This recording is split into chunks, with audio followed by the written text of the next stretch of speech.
Terima kasih Tuhan untuk kasih setiamu yang ku alami dalam hidupku. Terima kasih Yesus untuk kebaikanmu sepanjang hidupku. Terima kasih Tuhan untuk kasih setiamu yang ku alami dalam hidupku. Terima kasih Yesus untuk kebaikanmu sepanjang hidupku.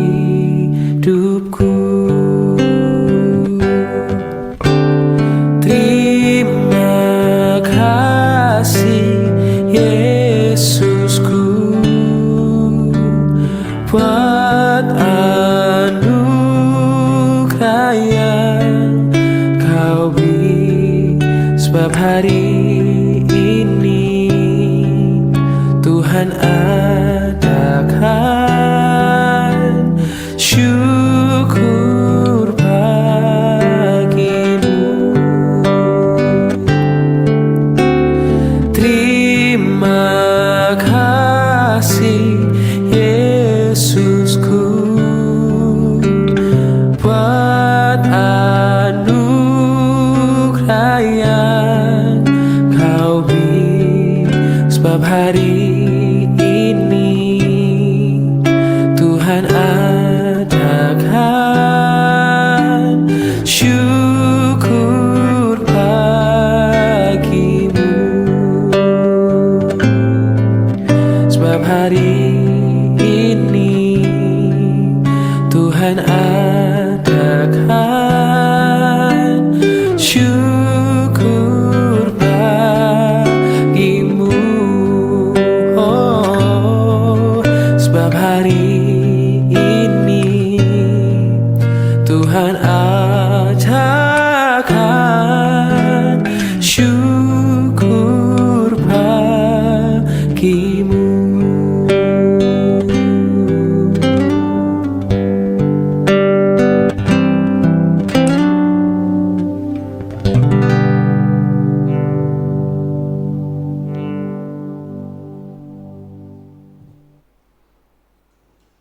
Shalom Bapak Ibu Jemaat yang terkasih dalam nama Tuhan Yesus. Selamat pagi bagi kita semua. Saya berharap kita masih dalam keadaan sehat dan penuh dengan sukacita. Hari ini kita akan merenungkan firman Tuhan, namun sebelumnya kita bersatu dalam doa, kita berdoa. Bapak, kami bersyukur kembali pagi hari yang indah ini Tuhan boleh izinkan kami untuk kami boleh sama-sama duduk diam, boleh mendengarkan sabda kebenaran firman Tuhan. Berbicaralah Tuhan, biarlah firman ini menjadi kekuatan rema dalam setiap kehidupan kami. Dalam nama Tuhan Yesus kami berdoa. Amin.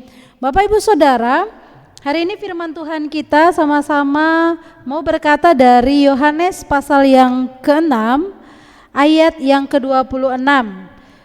Firman Tuhan berkata, Yesus menjawab mereka, "Aku berkata kepadamu, sesungguhnya kamu mencari aku bukan karena kamu telah melihat tanda-tanda, melainkan karena kamu telah makan roti itu dan kamu kenyang."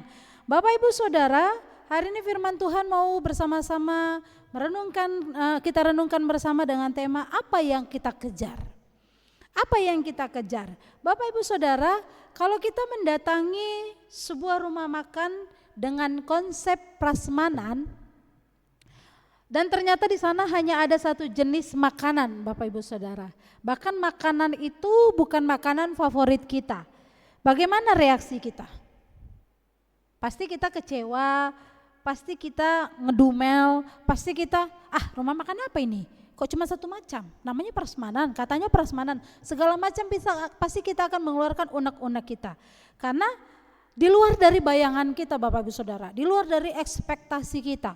Bapak Ibu Saudara, karena mungkin yang ada di bayangan kita, kalau rumah makan prasmanan harusnya menyajikan berbagai jenis makanan, bukan hanya satu makanan saja gitu ya. Sebaliknya, kalau kita mendatangi penjual sate, kita tidak akan kecewa saat mendatangi menu yang disediakan, tentunya pastinya sate. Gak mungkin dia menyiapkan tom yum, ya kan? Karena kita mendatangi tempat sate gitu ya. Kalau kita mendatangi prasmanan, rumah makan yang prasmanan, itu pasti ekspektasinya menyediakan banyak makanan. Tapi kalau kita datang ke tempat makanan yang menyiapkan hanya satu makanan, ya pasti kita nggak akan kecewa karena tujuannya cuma satu makanan itu, Bapak Ibu Saudara. Nah, Bapak Ibu Saudara yang terkasih dalam nama Tuhan Yesus, harapan dan tujuan kita mendatangi warung atau sate atau apapun itu, jelas pasti kita ingin menikmati apa yang menjadi kesukaan kita. Makanan apa yang menjadi kenikmatan kita, Bapak Ibu Saudara. Tapi harapannya dan tujuannya ketika kita mendatangi tempat yang kita tuju, dan ketika kita datangi dan kita mendapatkan kekecewaan dan kita melihat hal-hal yang di luar dari ekspektasi kita, tentunya kita pasti akan kecewa karena kita sulit, karena kita nggak bisa memilih apa yang mau kita makan, apa yang mau kita ambil. Kalau kita datang ke tempat prasmanan tapi yang disiapkan hanya satu menu saja, Bapak Ibu Saudara. Nah, Bapak Ibu Saudara, apa yang mau kita pelajari di sini, bahwa ketika kita mau mendatangi tempat makanan favorit kita lalu kita tidak mendapatkan apa yang kita inginkan, tentunya kita kecewa. Ya kan? Nah, tapi berbeda dengan apa yang mau kita renungkan sekarang, Bapak Ibu Saudara. Ketika dikatakan di sana setelah Yesus melakukan mukjizat, firman Tuhan yang kita renungkan ini, ketika Yesus melakukan mukjizat 5 roti dan 2 ikan, orang-orang berduyun-duyung, orang mencari dia, yaitu Yesus, Bapak Ibu Saudara. Mungkin mereka adalah orang-orang yang merasakan makan roti dan ikan itu juga. Nah, Bapak Ibu Saudara, namun mungkin banyak orang juga yang datang setelah mendengar tentang mukjizat. Nah, Bapak Ibu Saudara, mereka pun ingin menikmati roti sampai kenyang. Ya, menikmati roti sampai kenyang, mendengarkan ajaran yang luar biasa. Bahkan mendapat kesembuhan juga.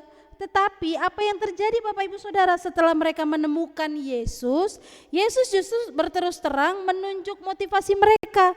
Kamu mencariku hanya karena sudah menemukan, bahkan hanya karena sudah menikmati roti kan? Tuhan bilang begitu. Bahkan dengan popularitas di puncak, mestinya kesempatan itu dipakai Tuhan Yesus untuk istilah kekinian itu yang kayak memberi yang sesungguhnya dia beri. Ketika orang-orang banyak datang untuk melihat dia, seharusnya itu dipakai Tuhan untuk kayak, oh banyak nih yang ikut aku nih, ya kan? Dia pakai itu semua untuk melihat bahwa ada banyak orang mengikut dia. Tapi di sini Tuhan mau melihat motivasi mereka ketika datang menjumpai Yesus pada saat itu. Bapak Ibu Saudara, selain menunjukkan motivasi mereka yang tidak murni, lalu Tuhan berbicara tentang roti hidup, yaitu dirinya sendiri. Orang-orang yang mengira bisa memilih banyak makanan menu pada Tuhan Yesus. Padahal Bapak Ibu Saudara, Tuhan mau ketika mereka datang kepada Tuhan, mereka bukan mengejar yang namanya berbau berkat-berkat duniawi, tapi Tuhan mau ketika mereka mau mendatangi Tuhan, mereka melihat siapa Tuhan dan mengejar berkat rohani itu sendiri, Bapak Ibu Saudara. Sehingga motivasinya jelas, dimurnikan mereka. Bapak Ibu Saudara, kita harus menghadapi fakta bahwa Yesus sendiri mau menunjukkan bahwa dialah roti hidup itu sendiri. Dialah makanan itu sendiri. Dialah yang seharusnya dikejar, dialah yang seharusnya dicari. Maka Tuhan mau katakan kepada mereka bahwa ketika kamu datang mengejar aku, mencari aku, apa yang kalian butuhkan? Kesembuhankah, pengajarankah, makanankah? Tapi Tuhan katakan, akulah roti hidup itu sendiri. Ketika mereka mengambil keputusan, mereka mau datang berduyung-duyung, berbondong-bondong mengikuti Tuhan. Tuhan mau katakan apa? Kejar dia, sang roti hidup itu sendiri. Tuhan mau mereka mencari Tuhan dengan motivasi yang benar, bukan karena ada embel-embel di baliknya, di belakangnya. Bapak Ibu Saudara, maka yang menjadi pertanyaannya kembali, sebenarnya apa yang kita kejar dalam kehidupan ini? Popularitaskah? Kehidupan yang bahagiakah? Bahkan apa yang mau kita kejar di dunia ini? Pandangan orang terhadap kita kah? Penilaian orang terhadap kita kah? Harta duniawi kah yang mau kita kejar? Atau malah kita mau mencari Dia, mengejar Dia, sang roti hidup itu sendiri? Bapak Ibu Saudara yang terkasih dalam nama Tuhan Yesus, apakah kita menjadi pengikut Yesus itu yang kita kejar adalah berkat-Nya, yang kita kejar adalah kesembuhannya, yang kita kejar adalah kemenangannya? Bapak Ibu Saudara, bagaimana ternyata kalau itu tidak kita dapatkan? Apakah kita sama seperti orang yang datang ke rumah makan prasmanan tapi yang didapatkan cuma satu menu? Kita kecewa. Apakah kita datang kepada Tuhan, lalu ketika kita hendak mendapatkan apa yang kita kejar, lantas kita kecewa sama Tuhan? Maka Bapak Ibu Saudara, motivasi kita harus jelas mengikut Tuhan. Kalau cuman mau yang baik, maka lebih baik gak usah ikut Tuhan. Tapi mengikut Tuhan itu ada banyak lika-likunya Bapak Ibu Saudara. Bahkan Tuhan sendiri bilang, ikut aku pikul salib. Ada banyak penderitaan dalam mengikut Dia. Tapi Tuhan katakan, Tuhan tidak tinggalkan. Dia katakan, marilah kepadaku semua yang letih lesu dan berbeban berat. Maka dalam perjalanan mengikut Yesus ada banyak suka dukanya. Tuhan bilang ketika sedang berduka, datang sama Dia.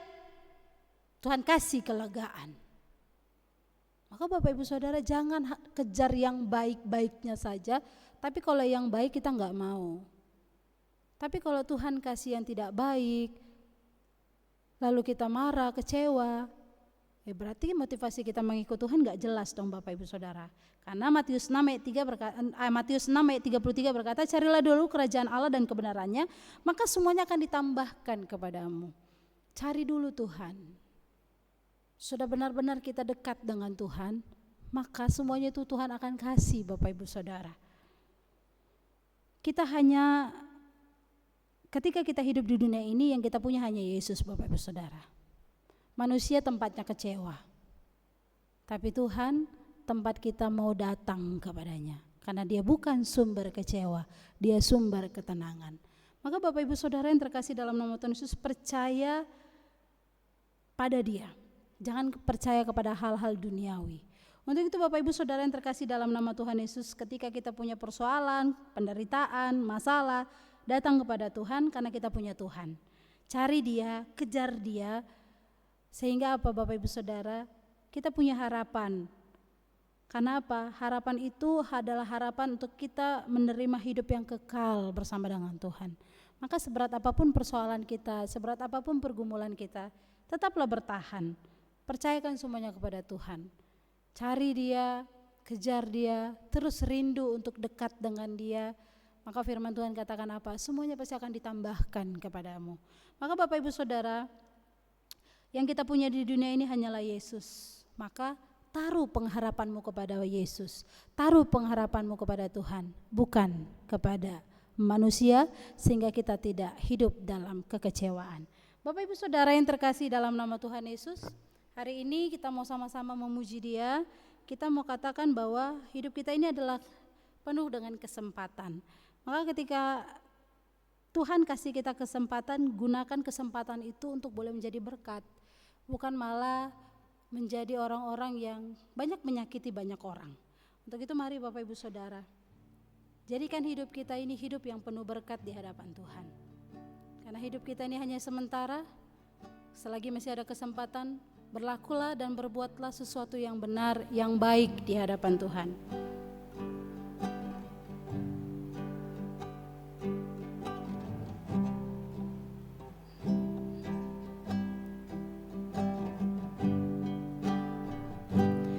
Hidup ini adalah kesempatan. Hidup ini untuk melayani Tuhan. Jangan sia-siakan apa yang Tuhan beri. Hidup ini hanya sementara. Hidup ini adalah kesempatan. Hidup ini untuk melayani Tuhan. Jangan sia-siakan hidup yang Tuhan beri. Hidup ini hanya sementara. Oh Tuhan, pakailah hidupku selagi aku masih kuat. Bila saatnya nanti ku tak berdaya lagi, hidup ini sudah jadi berkat. Oh Tuhan, pakailah hidupku selagi aku masih kuat. Bila saatnya nanti ku tak berdaya lagi, hidup ini sudah jadi berkat. Bila saatnya nanti ku tak berdaya lagi, hidup ini harus jadi berkat. Bapak, kami bersyukur untuk firman Tuhan yang sudah kami renungkan bersama. Firman-Mu mengingatkan kami, menegur kami, mengajak kami untuk kami boleh melihat apa yang mau kami kejar dalam kehidupan ini. Untuk itu Tuhan, tolong kami, yakinkan kami, yang kami kejar hanyalah Engkau, Sang Roti Hidup itu sendiri, yang akan memberikan pengharapan baru dalam setiap kehidupan kami. Tolong kami supaya kami menaruh harapan penuh hanya kepada Tuhan, sehingga hidup kami tidak penuh dengan kekecewaan. Untuk itu Tuhan, tolonglah supaya setiap kami berjalan, melakukan apa yang menjadi kehendak Tuhan dalam setiap kehidupan kami. Berkati untuk jemaat-Mu GMI Jakarta Pusat di tempat ini, supaya mereka ada dalam lindungan dan penyertaan daripada Tuhan. Berkati anak cucu mantu mereka, bahkan hamba juga berdoa menyerahkan untuk kesehatan mereka, jemaat-Mu yang membutuhkan uluran tangan Tuhan untuk kesembuhan bagi mereka, Tuhan jamah, Tuhan pulihkan, Tuhan sembuhkan. Bahkan untuk setiap pelayanan yang ada di gereja-Mu ini Tuhan, tolong Tuhan berkati sehingga pelayanan boleh berjalan dengan baik. Bahkan kami juga rindu gereja ini menjadi gereja yang bertumbuh, gereja yang benar-benar memuliakan nama Tuhan. Hamba juga berdoa ya Tuhan, menyerahkan untuk setiap para hamba-hamba Tuhan yang melayani GMI wilayah 2, Bishop DS, hamba Tuhan, bahkan guru-guru Injil, bahkan untuk setiap hamba-hamba Tuhan penempatan lokal, Tuhan juga menolong memberkati kehidupan setiap kami sehingga kami boleh bergandengan tangan, boleh memajukan gereja ini menjadi gereja yang bertumbuh, membawa jemaat Tuhan semakin mengenal Engkau dalam kehidupan mereka. Hamba juga berdoa ya Tuhan, menyerahkan untuk setiap persoalan pergumulan yang dialami oleh jemaat-Mu, Engkau yang terus menolong memberkati, memberikan jalan keluar bagi mereka yang saat ini sedang berbeban berat di hadapan Tuhan. Bahkan untuk pekerjaan mereka, hari ini mereka yang akan berangkat dalam pekerjaan, Tuhan tolong Tuhan berkati, antarkan mereka sampai dalam pekerjaan, pulang kembali ke rumah, itu semua karena pertolongan daripada Tuhan. Terpujilah Engkau Tuhan, sungguh kami menyerahkan untuk setiap kehidupan kami hanya ke dalam tangan kasih Tuhan, Tuhan yang memimpin, sehingga sepanjang satu hari ini kami boleh menjadi berkat lewat perkataan, tingkah laku, dan perbuatan kami. Dalam nama Tuhan Yesus kami berdoa, kita berdoa Bapa kami yang di sorga, dikuduskanlah nama-Mu, datanglah kerajaan-Mu, jadilah kehendak-Mu di bumi seperti di sorga. Berikanlah kami pada hari ini makanan kami yang secukupnya, dan ampunilah kami akan kesalahan kami, seperti kami juga mengampuni orang yang bersalah kepada kami. Dan jangan bawa kami ke dalam pencobaan, tapi lepaskan kami daripada yang jahat, karena Engkau yang punya kerajaan dan kuasa dan kemuliaan sampai selama-lamanya. Amin. Kasih daripada Allah Bapa, anugerah daripada Yesus Kristus, itulah yang menguatkan, meneguhkan iman percaya kita dari saat pagi hari ini, esok bahkan sampai selama-lamanya. Amin. Shalom Bapak Ibu Saudara yang terkasih dalam nama Tuhan Yesus. Selamat beraktivitas, selamat bekerja. Tuhan Yesus memberkati. Shalom.